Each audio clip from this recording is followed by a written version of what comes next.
We all know the name Sauron, the Dark Lord, the Master of Mordor, the Forger of the One Ring. He is the face of evil in the Lord of the Rings.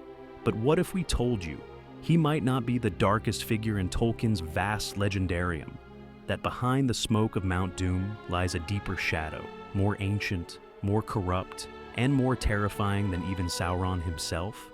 Today we descend into the deepest pits of Middle-earth's history to uncover the most evil characters ever to walk Arda. Some forgotten, some feared, and some so monstrous that even Sauron himself trembled before them. Welcome back to the channel. Let's get started.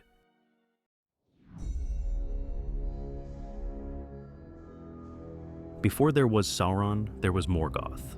Originally named Melkor, he was one of the Ainur, the holy spirits created by Eru Ilúvatar himself. But even in the beginning, Melkor desired power above harmony. He wanted to dominate the music of creation, to bend reality itself to his will. And he nearly did. Morgoth didn't just want to rule Middle-earth. He wanted to unmake it, to corrupt everything. He created the first orcs by torturing elves. He corrupted Maiar spirits into Balrogs. He unleashed dragons and bred monsters that could topple entire armies. The Silmarils, he stole them, igniting a world-consuming war. He even managed to plunge the two trees of Valinor, the source of light itself, into eternal night. Compared to Sauron, Morgoth was not just a lieutenant of darkness. He was the very source of it. In the First Age, Sauron was merely a servant to this dark god, carrying out his master's will like a loyal shadow. If evil were a tree, Morgoth would be its roots.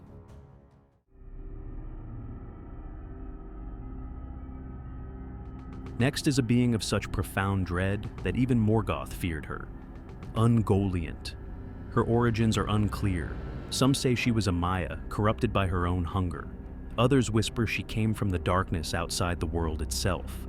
What we do know is that she allied with Morgoth once, and even he came to regret it. Together, they attacked the two trees of Valinor. Morgoth struck them down with his black spear, and Ungoliant drank their light. She drained the sacred trees dry and grew massive, bloated, monstrous. So much so that Morgoth tried to escape her presence afterward, but Ungoliant wanted more. She turned on Morgoth, demanding the Silmarils. The Dark Lord screamed in terror, and it was only with the aid of his Balrogs that he escaped being consumed by her. She is not just evil, she is consuming, nihilistic hunger personified, and she may still lurk somewhere in the forgotten corners of the world.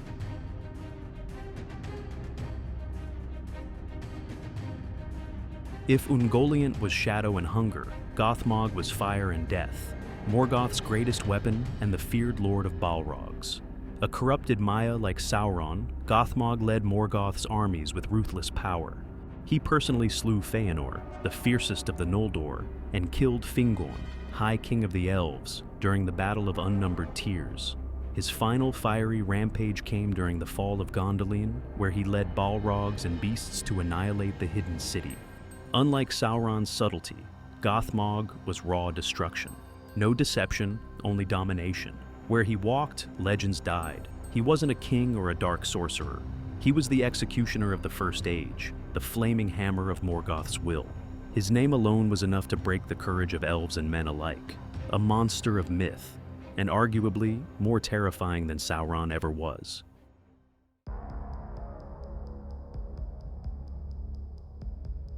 Let's pause for a moment and give the devil his due. Sauron was a master of terror.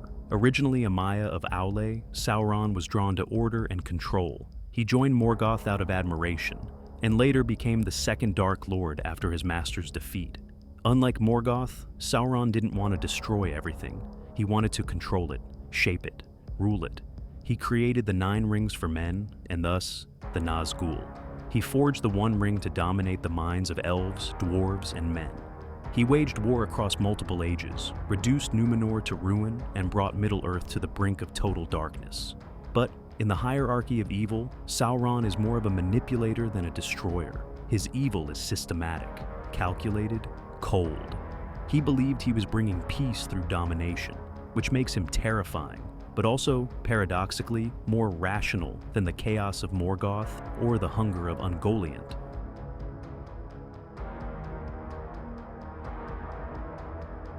Once kings of men, the Nazgúl were lured by Sauron's rings of power, and slowly they became wraiths, forever bound to his will.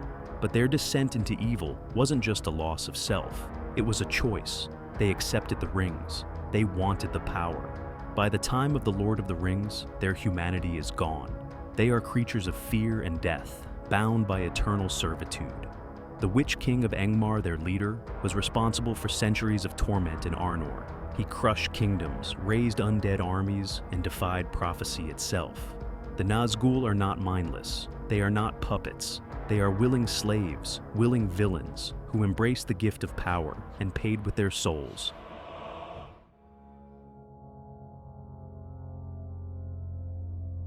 Before Smaug, there was Glaurung, the first dragon, bred by Morgoth in the deep pits of Angband. He had no wings, but he didn't need them. His terror came not just from fire and fangs, but from his mind. Glaurung was a master of manipulation. He ensnared minds, cast spells of forgetfulness, and destroyed not just lives, but destinies. It was he who cursed Túrin and Nianor, driving them into despair, madness, and each other's arms in one of Tolkien's most tragic tales. He laid waste to cities like Nargothrond, not just with flame, but with psychological warfare. He was cunning, cruel, and completely loyal to Morgoth's vision of ruin. Where Smaug was arrogant, Glaurung was calculated. He didn't want gold, he wanted souls. A creature of flame, yes, but his truest weapon was his voice, and the lies that came with it.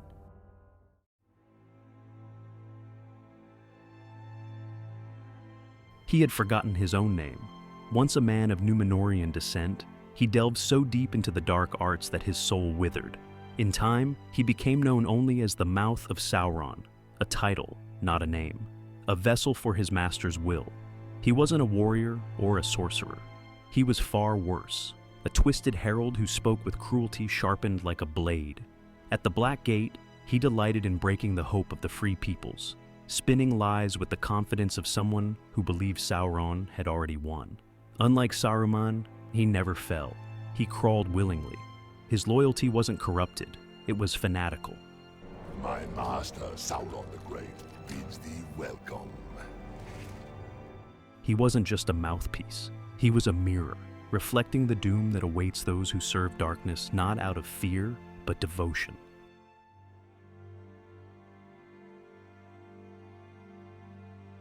There are other names, more obscure but no less horrifying. Thuringwethil, the vampire servant of Sauron during the First Age, flew as a monstrous bat-like creature and carried his dark messages through the skies. Though her role was small, her very existence reveals the depths of evil that once walked beneath the stars. The werewolves of Tol and Gowerhoth, under Sauron's command in the First Age, tore through elves and men alike, haunting Beleriand's nights with blood and howls. These were not animals, they were twisted spirits housed in flesh.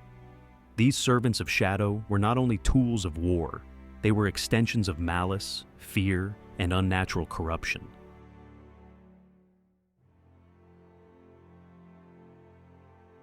Not all evil wore a monstrous face. Some came from men. The Black Númenóreans, once noble descendants of Elros, turned to darkness after their people fell under Sauron's influence. They practiced dark sorcery, human sacrifice, and ruled cruelly in his name. Their arrogance and thirst for immortality corrupted an entire civilization.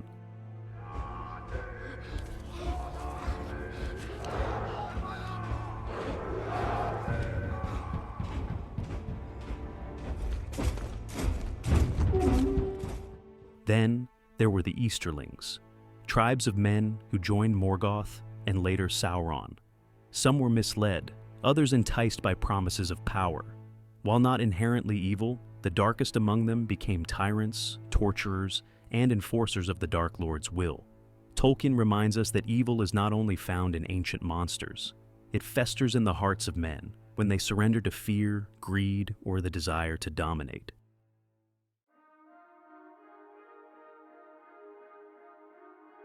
So, who was truly the most evil? Sauron may be the iconic villain, but Morgoth was his master, the origin of so much suffering in Middle-earth. Ungoliant, in her alien hunger, was feared even by him.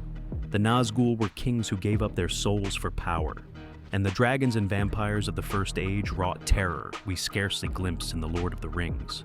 Perhaps the most chilling thing is this: evil doesn't always arrive with fanfare and fire. Sometimes it whispers. Sometimes it offers you a gift, a ring, a throne, or a promise. The choice is yours. Leave your thoughts in the comments, and if you want more deep dives into the mysteries and monsters of Tolkien's world, make sure to like, subscribe, and hit the bell so you don't miss what's coming next. Thanks for watching, and as always, see you on the next one.